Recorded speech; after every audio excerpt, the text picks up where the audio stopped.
Hello students, I hope आपने chapter number 10 को अच्छे से रिवाइज किया होगा।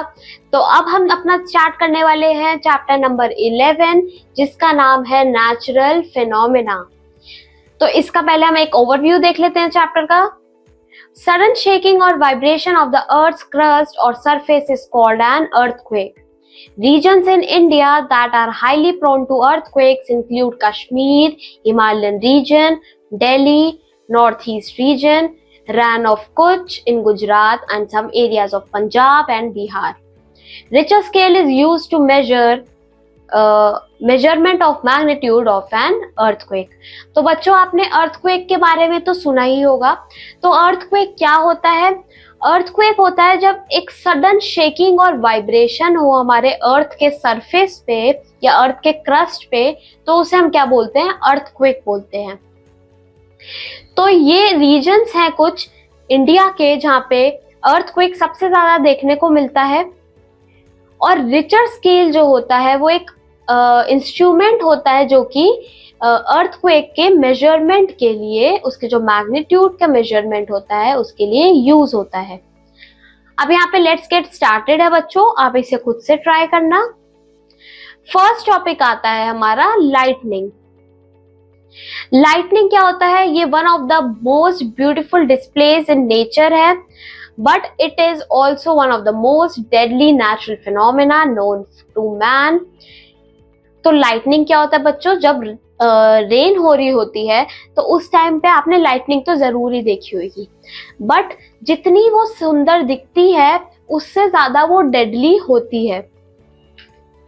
विद हाई टेम्परेचर, उसका जो टेम्परेचर होता है वो इतना हॉट होता है कि वो सन का जो सरफेस होता है उससे भी ज्यादा हॉट होता है। और उसकी जो शॉक वेव्स होती है वो सारी डायरेक्शन में बीम होती है। Lightning, if it strikes the earth, is a disastrous natural calamity. अगर लाइटनिंग अर्थ के सरफेस पे स्ट्राइक करती है तो काफी ज्यादा नेचुरल कैलेमिटी को तो अगर लाइटनिंग अर्थ के सरफेस पे स्ट्राइक करती है तो वो काफी ज्यादा डिजास्ट्रस होती है। To understand better what lightning is, recall that you must have been seen sparks on an electric pole when wires become loose, or you must have seen sparks when a plug is loose in its socket. So lightning is also an electric spark but on a huge scale. तो बच्चों, जो lightning होती है वो भी एक तरह का इलेक्ट्रिक स्पार्क होता है, जो कि आपने देखा होगा कभी जब दो वायर्स आपस में टच हो जाते हैं, एक स्पार्क प्रोड्यूस होता है। तो वही स्पार्क लाइटनिंग में होता है बट काफी ह्यूज स्केल पे होता है। अब लाइटनिंग का क्या कॉज होता है? जो चार्जेस होते हैं वो प्रोड्यूस होते हैं बॉडी में बाय रबिंग। तो इस प्रोसेस में क्या होता है, जो ऑब्जेक्ट होता है वो या तो नेगेटिव चार्ज एक्वायर करता है या फिर एक पॉजिटिव चार्ज एक्वायर करता है। The electric charges generated by rubbing are static, that is they do not move. तो जो इलेक्ट्रिक चार्ज जनरेट होते हैं रबिंग से वो क्या होते हैं? स्टैटिक होते हैं, मतलब वो मूव नहीं करते।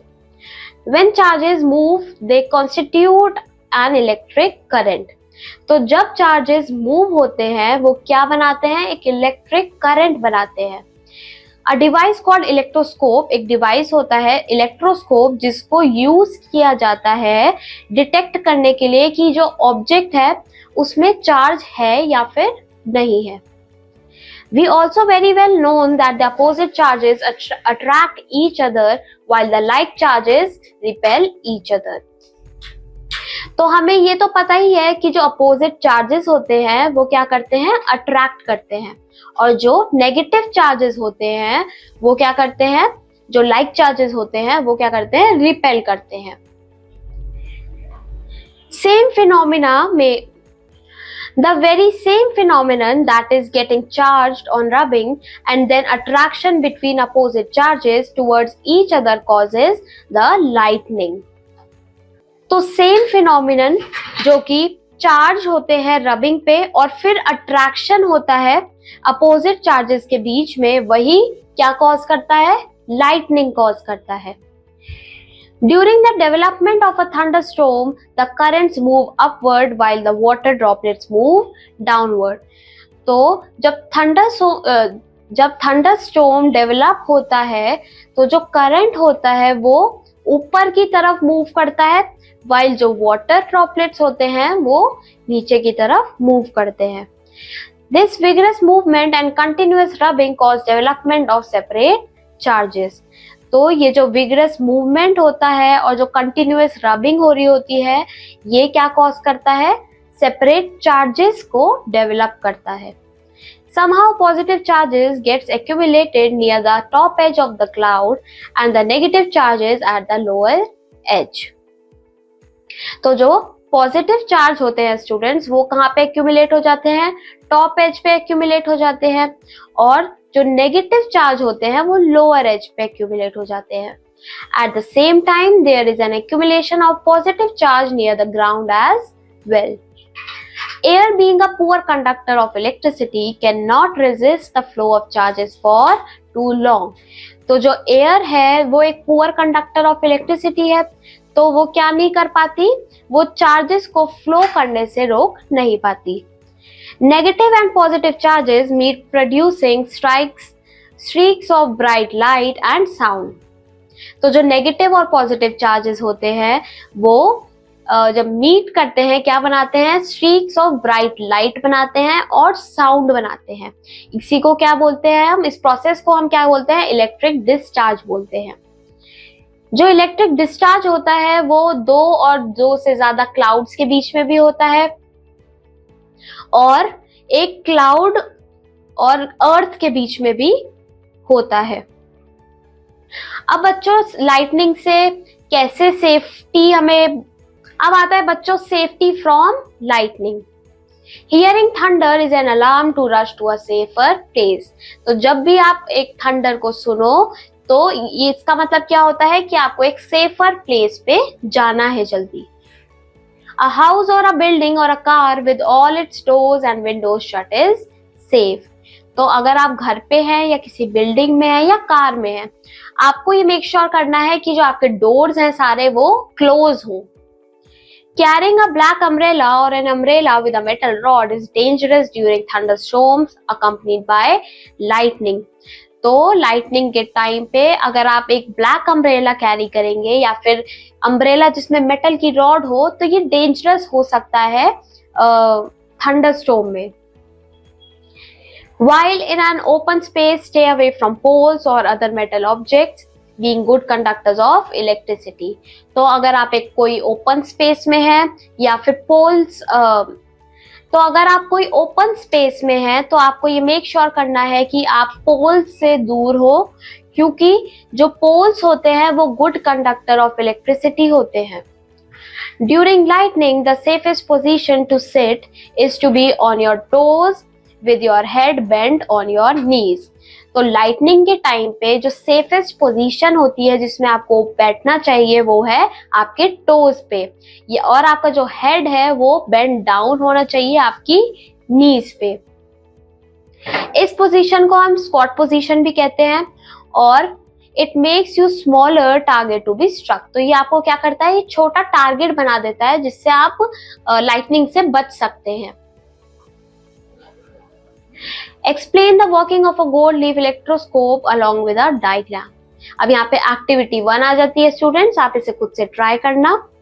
अब आता है बच्चों लाइटनिंग कंडक्टर्स।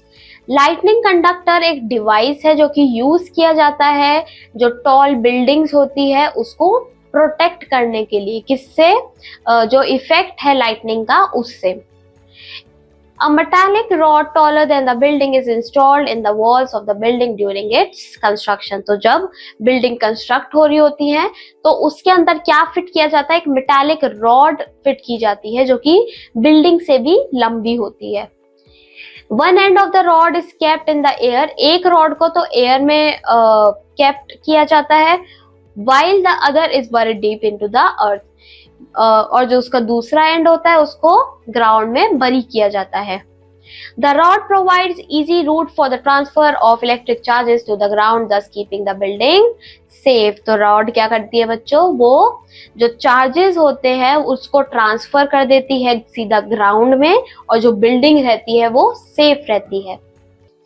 अब आता है बच्चों earthquake and related terms. Sudden vibration or shaking of the earth's crust or surface is called an earthquake. Earthquake आप सबको पता है बच्चों क्या होता है, जब एक सडन वाइब्रेशन होती है या फिर शेकिंग होती है अर्थ के सरफेस पे, उसे हम क्या कहते हैं, अर्थक्वेक कहते हैं। सेस्मिक ओरिजिन और सेस्मिक फोर्स और हाइपोसेंटर, ये वो पॉइंट होता है अर्थ के अंदर और मेंटल जहां पे जो सडन शिफ्टिंग हो जाती है रॉक्स की अर्थक्वेक के टाइम पे। Waves generated due to the disturbance in hypocentre are called shock waves और सेस्मिक वेव्स। तो इस टाइम पे जो वेव्स जनरेट होती है डिस्टर्बेंस की वजह से हाइपोसेंटर के अंदर, उसे हम बोलते हैं शॉक वेव्स और seismic waves. Point on the earth surface that is vertically above the hypocenter is called as epicenter.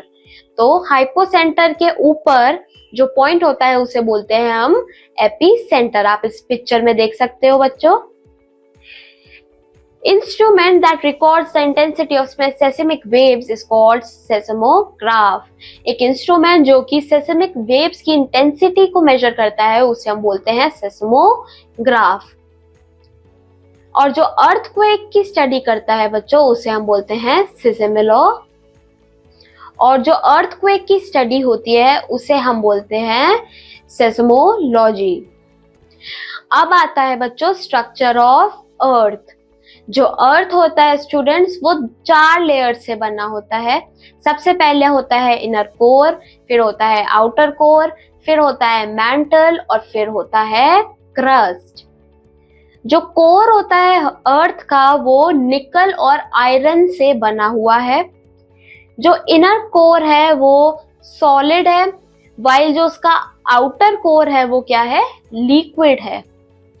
जो सिलिकेट रॉक्स है जो कि रिच होते हैं आयरन और मैग्नीशियम में, वो क्या बना रहे हैं, वो मैंटल बनाते हैं। मैंटल जो होता है वो विस्कस है नेचर में। Crust is ferromagnetic due to ferromagnetic nature as silicates in them. जो क्रस्ट है वो फेरोमैग्नेटिक है बच्चों, क्योंकि उसमें फेरोमैग्नेटिक नेचर है, जो कि उसमें जो सिलिकेट्स प्रेजेंट है उनमें। जो मेंटल और क्रस्ट है वो क्या बना रहा है, अर्थ का सरफेस बना रहा है। In addition to the mantle and crust, element surface also consists of large pieces, 12 in number, called tectonic plates. तो मेंटल और क्रस्ट के साथ में एक जो सरफेस है उसमें लार्ज पीसेस भी प्रेजेंट है, जो कि 12 है टोटल। उनको हम क्या बोलते हैं, टेक्टोनिक प्लेट्स बोलते हैं। तो जो टेक्टोनिक प्लेट्स होती है बच्चों वो मूव करती रहती है अर्थ के मेंटल पे, and they also slide upon one another, as a result of which plate boundaries become weaker. तो ये एक दूसरे के ऊपर भी मूव करती रहती हैं, जिसकी वजह से जो प्लेट है, जो प्लेट की बाउंड्रीज है वो वीक होती जा रही है। Weak boundaries of tectonic plates form a region called seismic region और fault zone. तो वो वीक बाउंड्रीज जो है टेक्टोनिक प्लेट्स की वो क्या बनाती है, सेस्मिक रीजन और फॉल्ट जोन बनाती है। अब यहाँ पे एक्टिविटी 2 आती है स्टूडेंट्स, आप इसे खुद से ट्राई करना। अब आता है कॉज ऑफ अर्थक्वेक। अर्थक्वेक जो है वो कैसे होता है, चेंजेस इन फॉल्ट जोन्स और seismic zones due to any reason cause disturbances. तो जब फॉल्ट जोन और सेस्मिक जोन्स में चेंजेस आते हैं तो वो क्या रिजल्ट करते हैं, डिस्टर्बेंसेस में रिजल्ट होता है। तो ये डिस्टर्बेंसेस क्या करते हैं, अर्थक्वेक को कॉज करते हैं अर्थ की सरफेस पे। अब आता है बच्चों रिचर स्केल, ये हमने ऊपर भी पढ़ा। तो जो डैमेजिंग पावर होती है एक अर्थक्वेक की वो किससे मेजर की जाती है, वो रिचर स्केल से मेजर की जाती है। और ये तो बच्चों जो डैमेजिंग पावर होती है अर्थक्वेक की वो 10 नंबर में से लाइक, तो जो डैमेजिंग पावर होती है स्टूडेंट्स अर्थक्वेक की, वो मेजर की जाती है नंबर में, जो कि आउट ऑफ 10 होती है स्केल पे, और वो किसके थ्रू मेजर की जाती है? रिचर स्केल के थ्रू मेजर की जाती है। चार्ल्स एफ रिचर थे जिन्होंने 1934 में रिचर स्केल को इन्वेंट किया था। Amplitude of largest seismic wave is used to determine the magnitude of the earthquake on Richter scale. तो जो रिचर स्केल होता है एक टाइप ऑफ लॉगरिथमिक स्केल होता है। जब हमारा रिचर स्केल पे लेस देन 3.5 शो होता है तो इसका मतलब होता है कि वो नॉन डिटेक्टेबल अर्थक्वेक है। जब 3.5 से 4.9 पे शो होता है तो वो माइनर अर्थक्वेक होता है जिसमें कोई डैमेज नहीं होती है। जब 5 से 6 के बीच में होता है तो मॉडरेट अर्थक्वेक होता है, जो कि थोड़ी बहुत एपिसेंटर के पास डैमेज कर सकता है। जब 6.1 से 6.9 पे के बीच होती है तो वो अर्थक्वेक स्ट्रॉन्ग अर्थक्वेक होता है, जो कि डैमेज कॉज कर सकता है। जब वो 7 और 7.9 के बीच में हो तो काफी मेजर अर्थक्वेक होता है और सीवियर डैमेज होता है। जब अर्थक्वेक 8 या फिर 8 से ज्यादा हो तो ये बहुत ही बड़ा अर्थक्वेक होता है, जो कि द मोस्ट डिस्ट्रक्टिव अर्थक्वेक होता है। और आज तक जो मोस्ट डिस्ट्रक्टिव अर्थक्वेक है वो है 8.2 Richter scale recorded in history. तो बच्चों, जो आज तक का सबसे ज्यादा अर्थक्वेक डिटेक्ट किया गया है वो है 8.2। अब यहाँ पे आ जाता है एक fact, zones which are more prone to earthquake are seismic zones. तो वो जोन्स जहाँ पे अर्थक्वेक के ज्यादा आने के चांसेस होते हैं उनको हम सेस्मिक जोन्स कहते हैं। Map of India is depicting 5 seismic zones of India. आप इस मैप में देख सकते हैं कि 5 ऐसे सेस्मिक जोन जो कि प्रोन टू अर्थक्वेक्स है। अब आता है Richter scale and the corresponding magnitude of the earthquake. Next is precautions that can be taken to protect ourselves from damaging effects of earthquake. तो earthquake से बचने के लिए बच्चों आपको क्या क्या precautions follow करने चाहिए? पहला है earthquake resistant building can be constructed by the use of advanced engineering techniques. These buildings do not collapse even under an earthquake of magnitude 10. तो जो अर्थक्वेक रेजिस्टेंट बिल्डिंग्स हैं उनको कंस्ट्रक्ट करना बहुत जरूरी है, क्योंकि वो एडवांस इंजीनियरिंग टेक्निक से बिल्ड होती हैं और ये बिल्डिंग्स जो होती है कोलैप्स नहीं करती हैं अगर अर्थक्वेक 10 मैग्नीट्यूड का भी आ जाए। Foundation of a building must be strong. जो बिल्डिंग का फाउंडेशन है वो काफी स्ट्रॉन्ग होना चाहिए। जो हाई रिस्क जोन्स हैं वहां पे सिंगल स्टोरीड बिल्डिंग्स कंस्ट्रक्ट करनी चाहिए ताकि जो डैमेज का रिस्क है वो मिनिमम हो जाए, कम हो जाए। Moreover roofs must also be of mud और वुड। जो रूफ्स है उसको भी मड और वुड का बनाया हुआ होना चाहिए। जो एलपीजी गैस पाइप्स है वो बर्स्ट हो सकती है और फायर कॉज कर सकती है, तो हर घर में एक फायर एक्सटिंग्विशर होना चाहिए। Hanging articles like clocks, book shelves, जो घर में क्लॉक्स होते हैं, बुक शेल्व्स होते हैं, पेंटिंग्स होती हैं, मिरर्स, फैंस एक्सेट्रा जो होते हैं उनको भी प्रॉपरली फिक्स्ड होना चाहिए वॉल पे, ताकि वो कुछ डैमेज ना कॉज करें अगर वो फॉल हुए। अब स्टूडेंट्स यहाँ पे साइंटिफिक वर्ड्स आ जाते हैं और चैप्टर की समरी आ जाती है। आप इन दोनों को रीड करना, इससे आपका चैप्टर दोबारा रिवाइज हो जाएगा। और अब मैं मिलूंगी आपको नेक्स्ट चैप्टर में। Till then keep learning.